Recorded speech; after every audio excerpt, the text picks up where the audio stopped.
Paz do Senhor, meus irmãos, boa noite. Retornamos à nossa aula de antropologia bíblica, né? Nós devemos lembrar de algumas questões que nós já tratamos nas aulas anteriores. Por gentileza, caneta, papel na mão, né? E principal, um coração aberto para o aprendizado. Como eu sempre digo, existe 3 tipos de aprendizado na vida do ser humano. Primeiro, o conhecimento, o aprendizado, nós chamamos de conhecimento herdado.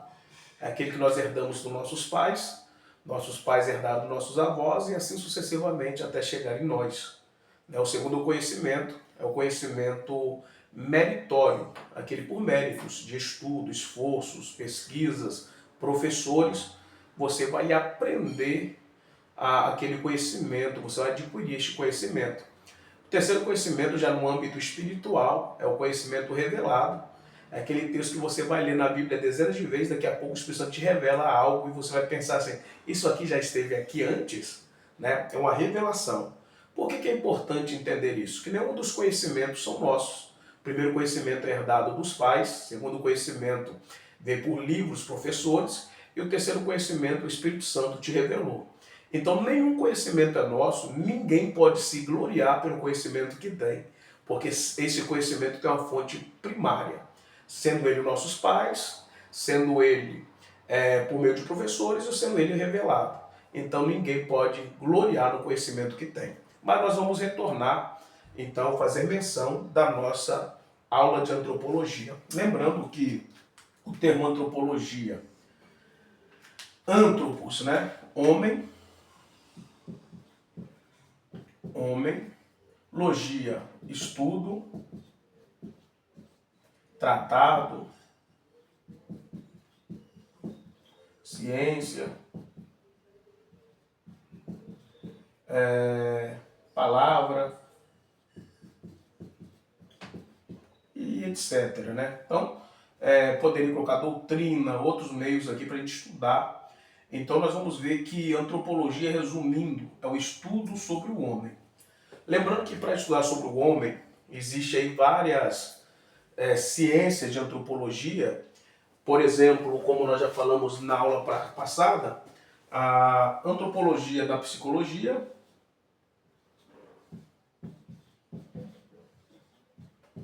a antropologia dentro da biologia, a social, cultural, também geográfica, ou da geografia,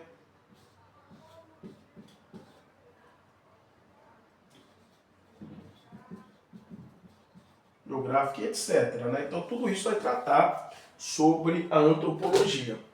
Mas a ênfase hoje é a antropologia bíblica. Antropologia bíblica. Nós vamos tratar sobre a antropologia bíblica.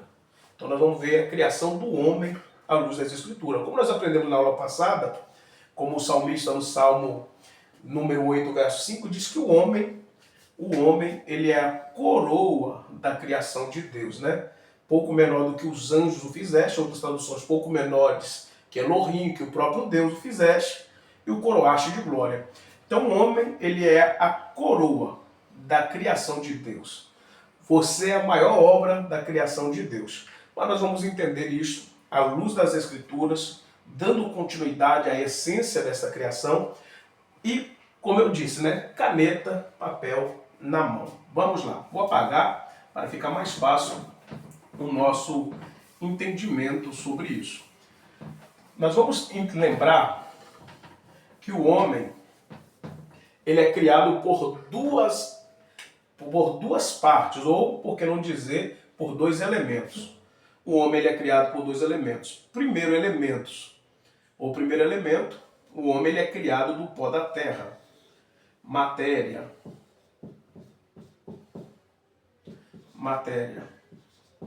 Então o homem ele é feito do pó da terra. Matéria, né? O ser humano é uma parte material. Só que a segunda parte que o homem é criado, ele é criado pela segunda parte, criado por Deus, e o de Revavirê, né? Coloquei aqui que é o nome de Deus, o tetagrama. Lembrando aqui, só para nós termos aqui um conhecimento, todas as vezes que você encontra o nome Senhor na Bíblia, está ali o tetagrama. Como o escriba, quando ele está escrevendo os manuscritos, quando ele chega diante do nome de Deus, por ele não pronunciar o nome Yud-Heh-Vav-Heh, que é o tetagrama sagrado, ele coloca Adonai, né? Adonai. Adonai, que significa Senhor.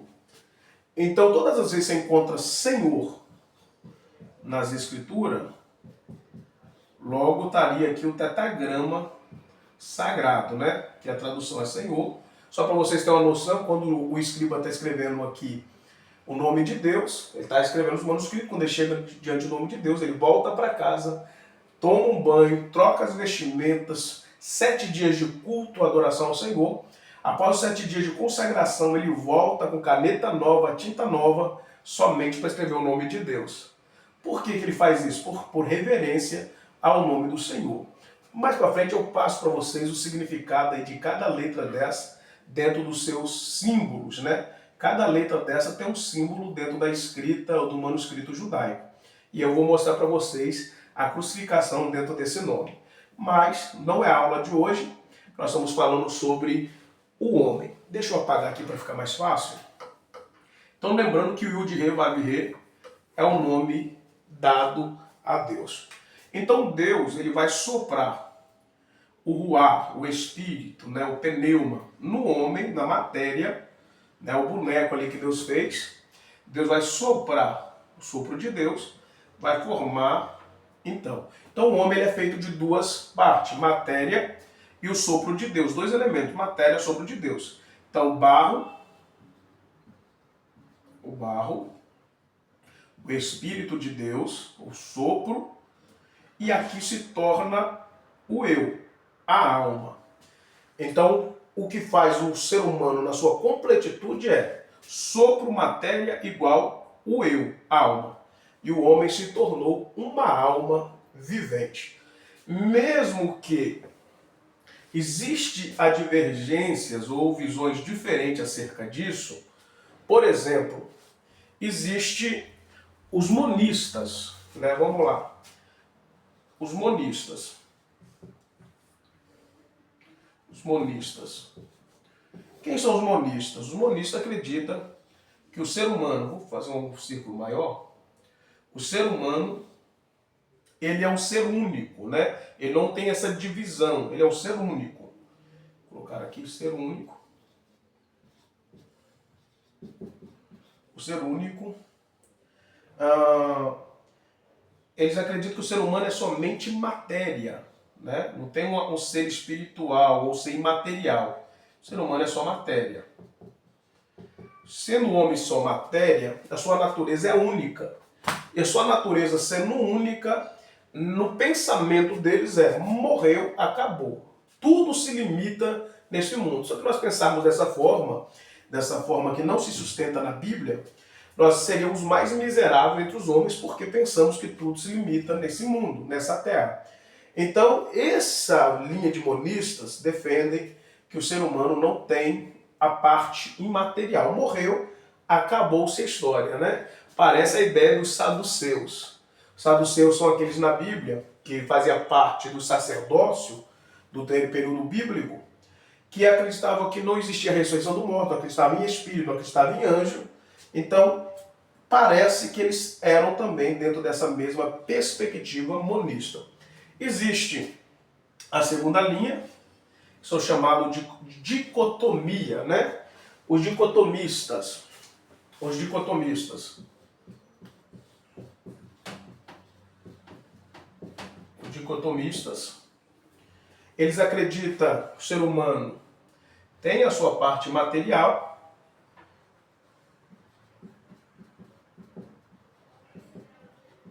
e a sua parte imaterial. Seria mais ou menos a equivalente tanto à alma como ao espírito aqui. A alma e espírito para eles são uma mesma coisa. Só que na alma há uma janela que abre para o mundo espiritual. mas o ser humano é só composto por duas, por dicotomistas. Corpo, alma ou corpo, espírito. Matéria e alma, matéria e espírito. Deixa eu explicar isso aqui. Mesmo que eu não sustento essa visão, muitos teólogos defendem isso. O Weingrund e tantos outros teólogos afirmam que o homem é somente dividido em dois. Lembrando, quem crê nessa visão não se torna heresia, porque ela tem sustentamento bíblico, diferente dos monistas.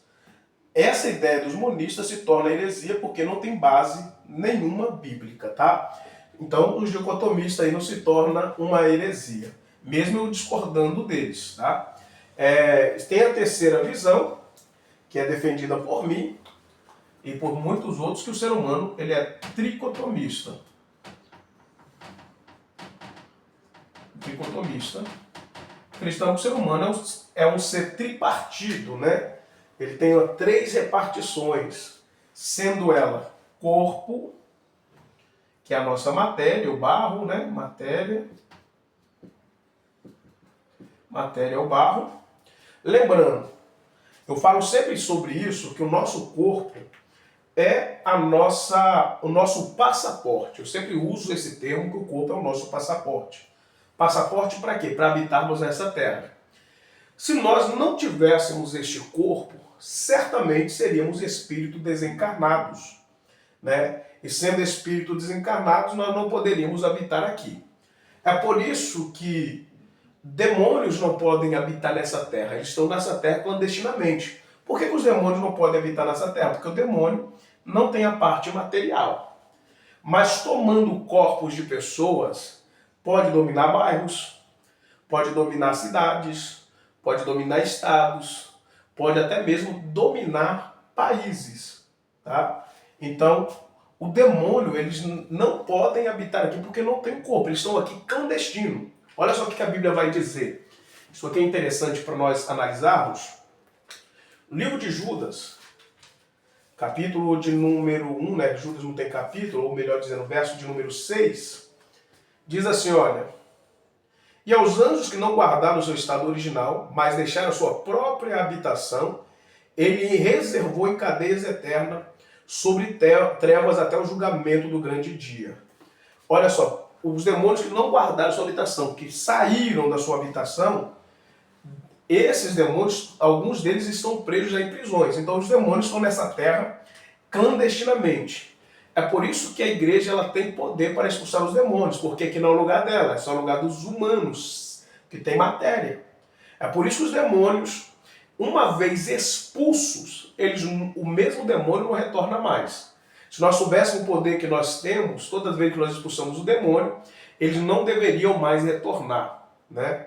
É por isso que nós devemos ter em mente. Aí talvez você vai pensar assim, mas a Bíblia diz que quando nós nos convertemos, havia um demônio que apoderava a nossa vida, que ele vai embora, vai para os lugares áridos, desérticos, à procura de outra habitação, não achando morada. Ele retorna à antiga casa com mais 7, mais poderosos do que ele. E o estágio dessa casa, o segundo estágio, é pior do que o primeiro. Mas esse texto não está falando de possessão. Esse texto está falando de conversão. Quando você se converte, havia um morador antigo, demônio. Mas quando você se converte, você se torna templo e morada do Espírito Santo e você tem de organizar a sua casa. Agora, dentro de uma possessão demoníaca, o demônio que sai, ele nunca mais pode voltar, porque ele é lançado para o abismo. Olha o que a Bíblia vai dizer quando Jesus chega em Gadara.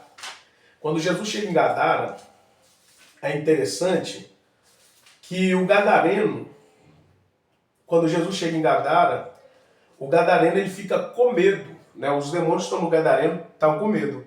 Olha só quando Jesus chega. Quando viu Jesus de longe, falando do gadareno, correu e adorou, e clamando contra a voz disse: que tenho eu contigo, filho do Altíssimo? Conjuro-te que não me atormentes antes da hora. Pois ele dizia: sai deste homem, espírito imundo. E perguntou: qual é o teu nome? Ele respondeu dizendo: meu nome é Legião, porque somos muitos. E pedia que não enviasse para fora daquela terra, que estavam ali perto dos montes uma grande manada de porcos se alimentando. Nós vamos ver que eles estavam com medo. Por quê? Tanto no outros evangelhos vai dizer que se viessem nos lançar para o abismo antes da hora. Por que do abismo? Porque quando Judas menciona que os demônios estão em prisão eterna, ali Tártaro, traz a ideia que quando os demônios são expulsos, eles vão para esse lugar e ficam ali aguardando o dia do juízo para ser lançado no lago de fogo. Então, até mesmo para expulsar demônio, nós devemos saber. Qualquer hora dessa eu gravo um vídeo falando sobre libertação, sobre essa guerra espiritual para que nós possamos compreender. Então, os demônios, uma vez expulsos, eles não retornam mais. Então, o homem ele é composto de matéria, que é a nossa parte que nos permite habitar nessa terra. A segunda parte é a parte imaterial, chamado alma.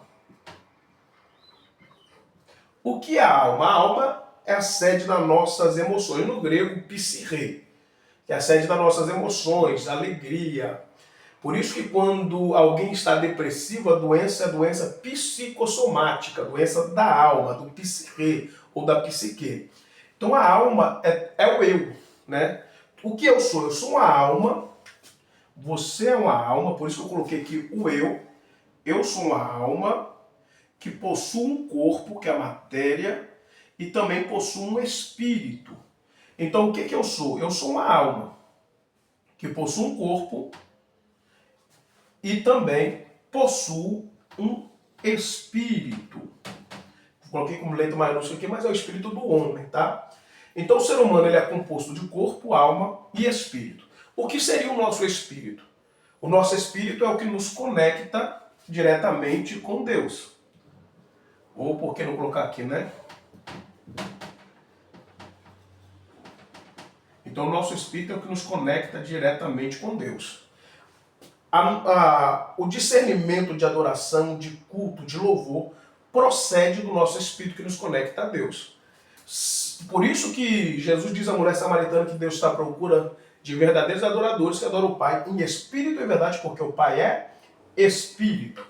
Então, é o nosso espírito que nos conecta em adoração a Deus. É por isso que Efésios capítulo 2, você pode ler em casa aí depois, verso 1, você vai ver que o apóstolo Paulo vai dizer assim: e Deus nos trouxe vida estando nós mortos ainda nos nossos delitos. Que morte é essa?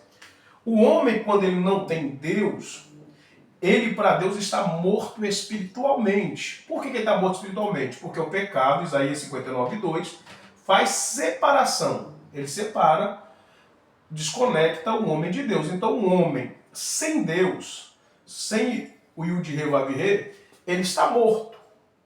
Então o homem que não tem Deus, espiritualmente está morto, ele está desconectado, longe de Deus. Apocalipse 3:1, Jesus orientando a igreja diz: vocês têm a aparência que vive, mas está morto. Que morte é essa?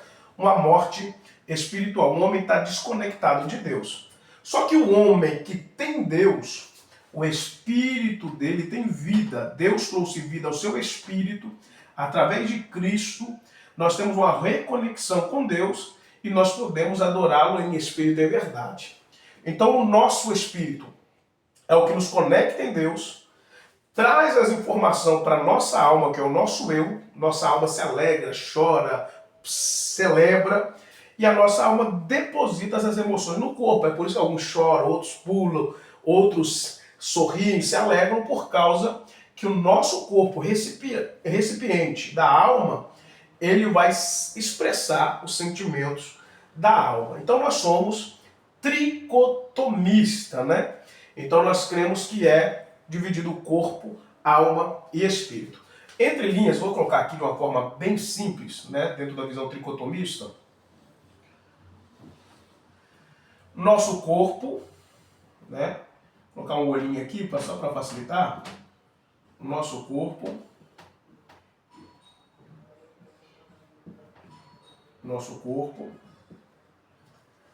nossa alma, que é o eu,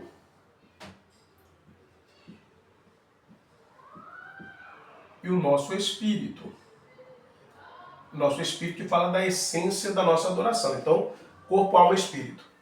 Como distinguir isso? Como fazer separação? Por exemplo, o escritor aos Hebreus diz que a palavra do Senhor é viva e eficaz, mais penetrante que qualquer espada de dois gumes, que penetra a divisão da alma, espírito, juntas e medula. Deixa eu colocar a referência bíblica aí, Hebreus 4:12. Por que que é interessante? O único que tem poder para separar corpo, alma e espírito é a palavra. Onde ninguém pode chegar, a palavra, ela chega. É por isso que o autor diz, a palavra do Senhor é viva, vivo ali traz o sentido que é um obstáculo para a morte, eficaz, aquilo que produz efeito, energia, né, no grego energis, a palavra do Senhor é viva e eficaz, mais penetrante que uma espada de dois gumes. Então, a espada, ela penetra, que é a palavra, divisão da alma e espírito. Somente ela pode chegar onde ninguém chega, né? Se o médico não resolver o problema da alma, a palavra, ela resolve. E o que o mundo não pode trazer vida ao nosso espírito, a palavra, ela traz vida ao nosso espírito. Todo bisturi do médico não chega, a palavra de Deus, ela chega. Então descansa, que é onde o homem não vai, a palavra de Deus, ela chega. Só para nós termos uma noção aqui, que eu acho interessante a gente abordar nisso, tá? Vou apagar aqui uma parte, quanto você compreende aquilo ali, anota, escreva para você não esquecer, porque a melhor forma de gravar é escrevendo, viu? Vamos lá. Diferente do homem, como que seria essa divisão de Deus, né? Ou dos anjos, do próprio Deus, né? Mas deixa eu falar então, antes de falarmos sobre tanto Deus como os anjos, nós sabemos aqui que os anjos, vamos lá. Anjos. Como seriam essas divisões? De que os anjos são compostos? Anjos, né? Vamos lá. Hebreus 1,14 diz que os anjos são seres espirituais. 1,14 são seres espirituais. Então o anjo ele é um espírito, né? Ele é um ser desencarnado, ele não tem matéria. Então o anjo ele tem espírito. Então o que seria o espírito? Seria a parte imaterial.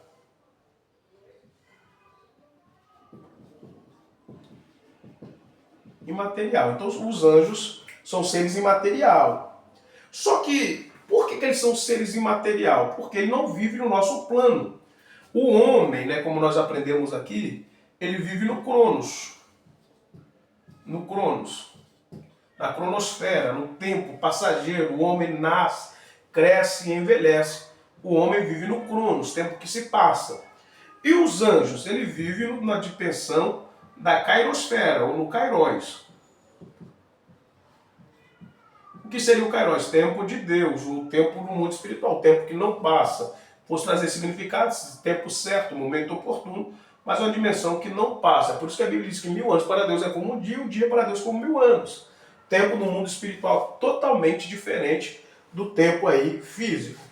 Entendendo que os anjos, eles são seres espirituais, eles possuem espírito, só que os anjos também, eles possuem uma alma, tá? O eu, né? Uma alma. O anjo também tem uma alma. Lembrando que o homem, ele é uma alma que possui um corpo que possui espírito. O anjo, ele é um espírito, deixa eu colocar aqui, ele é um espírito, ele é um espírito que possui uma alma. Lembrando que a alma é a sede das emoções, né? É o eu. Então o anjo ele tem emoções. Ele tem o eu. É ao ponto, se o anjo não tivesse as emoções, Lúcifer não tinha rebelado. Então o anjo ele tem emoção. Diferente do homem que tem corpo, alma e espírito, o anjo ele tem espírito e uma alma. Então ele é dicotomista. Deus da mesma forma, né? Deus é da mesma forma. O Deus da Bíblia, o nosso Deus da mesma forma. E o de rei, é a mesma forma. Deus é espírito. Deus é espírito.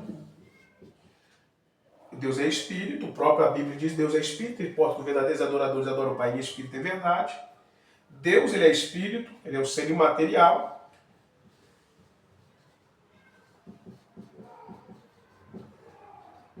Que vive na dimensão kairos. Na kairosfera. Por que é importante entender isso?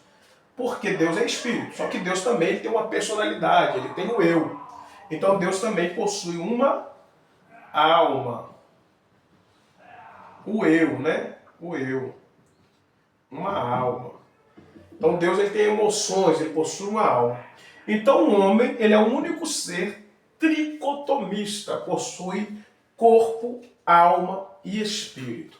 Então, tendo esse entendimento, essa compreensão, nós vamos ver que o homem, na sua criação, ele é diferente de todos os seres, diferente dos anjos, diferente de Deus, nesse sentido de tricotomia, de sua divisão. O homem é corpo, alma e espírito, e os anjos são espírito que possui uma alma. Deus é um Deus que espírito possui uma alma. Lembrando que Jesus, quando ele veio na Terra, que se fez homem por nós, ele também era tricotomista, né? Ele tinha corpo, alma e espírito. Então é isso que nós devemos ter ciência, ok? Vou apagar do lado de cá agora, para que nós possamos aí aprender, enquanto você anota aí na sua casa, um pouco mais acerca disso aqui, ok? Lembrando que a nossa alma, sendo a sede das nossas emoções, nós devemos entender que a nossa alma, deixa eu anotar aqui, né? Vamos lá de novo. Nosso corpo, nossa alma e o espírito. O nosso corpo, lembrando que o nosso corpo fala dos 5 sentidos, né? 5 sentidos, fala dos nossos 5 sentidos: tato, visão, paladar, olfato. Então nós vamos ver que isso aqui tudo fala, a parte material do homem, fala aí dos sentidos físicos, né? Visão, audição, paladar, tato, olfato. Isso aqui fala da nossa parte material. Então, a nossa alma, o eu, alma, nossa alma, ela fala do nosso intelecto, sentimento, vontade. Então a nossa alma fala do nosso caráter, né? O nosso caráter. Então aqui fala do nosso caráter. Por que é interessante?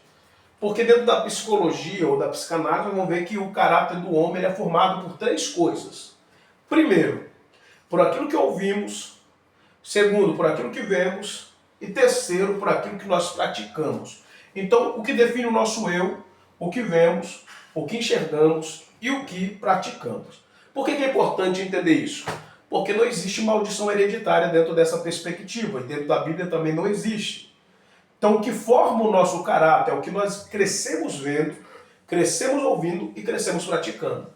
Alguém vai dizer, mas o fulano de tal tinha um pai que era alcoólatra que se tornou alcoólatra. Porque ele cresceu em um ambiente que ele cresceu vendo, ouvindo e praticando aquilo ali. E parece realmente que é uma maldição hereditária.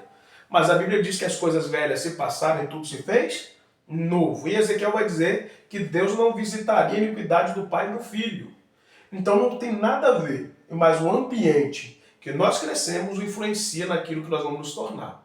Então, isso é importante.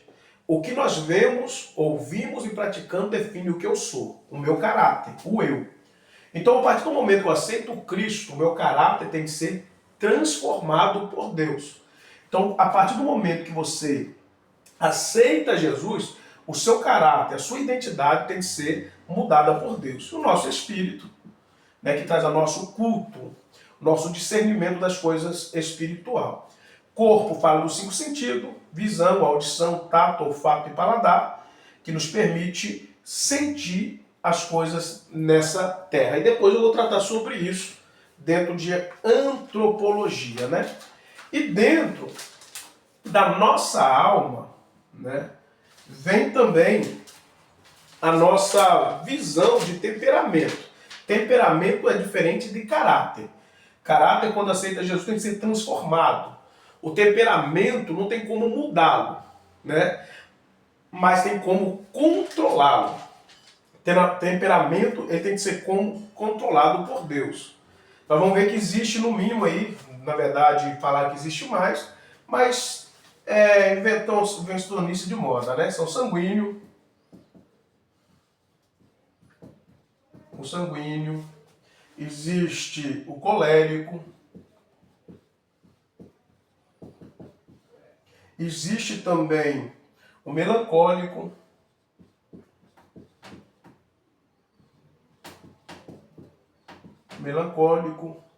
e existe também o fleumático.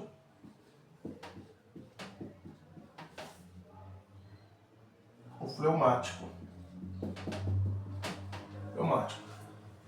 Eu indico vocês como grandes pesquisadores, observadores das escrituras, também para vocês fazerem uma pesquisa sobre isso, né? Por quê? O sanguíneo, ele tem suas qualidades e seus defeitos. Eu vou falar, não vou anotar por causa do espaço, mas, por exemplo, as características do sanguíneo. Eu vou falar sobre os defeitos, depois eu vou falar sobre a qualidade. Por exemplo, sanguíneo, os seus defeitos. Ele é volúvel, indisciplinado, impulsivo, inseguro, egocêntrico, barulhento, exagerado, medroso. Essas são os defeitos, né, as más qualidades do sanguíneo. Então essa característica, eu poderia citar como Pedro era sanguíneo. Ele tinha essa característica antes da sua conversão ali, até ao momento que ele nega Jesus. Ele é inseguro, ao ponto que ele vai dizer, Senhor, eu estou contigo até a cruz, mas quando as coisas apertam, ele corre, ele foge. Só que, porém, ele tem as suas qualidades, ele é comunicativo, ele é eminente, entusiasta, afável, simpático, bem compassivo, compreensivo. Então, a partir do momento que Pedro se converte, você vai ver depois de Atos capítulo 2, esse mesmo Pedro que era inconstante, agora é o Pedro que vai se posicionar para pregar, e a sua primeira pregação pentecostal, quase 3.000 almas se converteram. Então esse é um Pedro que tem o seu temperamento controlado pelo Espírito. Então o caráter tem que ser transformado e o meu temperamento tem que ser controlado. Por exemplo, o colérico, os defeitos, as partes falhas do colérico, né? Ele é sarcástico, impaciente, prepotente, intolerante, vaidoso, autossuficiente, insensível e astucioso, né? Só que, porém, tem suas qualidades. Ele é enérgico, resoluto, otimista, independente, prático, eficiente, decidido, líder e audacioso, né? Então nós vamos ver que o colérico ele tem essas qualidades que podem ser usadas a benefício do reino de Deus. O melancólico, lembrando que você pode ter algumas características. O principal, você pode ter um principal, ser sanguíneo, mas você também pode ser colérico, melancólico, você pode ser também fleumático. Então eu vejo que você pode ter mais do que uma, né? Você pode encontrar várias características em você. Agora o melancólico, ele é egoísta, mal-humorado, pessimista, teórico, confuso, antissocial, crítico, vingativo e inflexível, né? Essa é a característica má do melancólico. Mas nós vamos ver que também ele é habilidoso nas suas qualidades, minucioso, sensível, perfeccionista, idealista, leal e dedicado. Então nós vamos ver que essas características boas. Agora o fleumático, ele é calculista, teimoso, indeciso, contemplativo, desconfiado, pretensioso, introvertido, desmotivado, mas ele tem as suas qualidades também. Ele é calmo, tranquilo, responsável, eficiente, conservador, prático, líder e bem-humorado. Então essas são as características boas. Por que é importante? Diferente do caráter que tem que ser transformado, né? Tem que nascer de novo o eu. Mas Deus ele usa a nossos temperamentos em prol do seu reino. O sanguíneo, que ora, como Pedro negava, agora vai ser um Pedro que vai ter a disposição de pregar o evangelho, a primeira pregação pentecostal, como diz Ciro Ciborde, né? O primeiro pregador pentecostal foi Pedro. Pedro prega. Esse mesmo Pedro que era inconstante, aquele que vai viver seu ministério pregando, vai ser preso, vai ter experiência sobrenatural, ao ponto que na sua morte ele vai ser crucificado. Ele diz, não sou digno de morrer como o meu Cristo, me crucifica de cabeça para baixo. Então não é um Pedro mais inconstante, é um Pedro com seu temperamento controlado pelo Espírito Santo. Então talvez você tenha essas características, alguma delas que eu citei aqui, mas deixe o Espírito Santo controlar os seus temperamentos. Tá? Essa é a nossa aula de antropologia. Próxima aula nós vamos falar sobre hamartiologia, doutrina do pecado. Então, você ainda que não curtiu, não seguiu a página, segue aí, tá? Que vai ter novidades para vocês aí, pelo menos uma aula por semana. Deus abençoe, um grande abraço para vocês, fiquem na paz e um beijo no coração.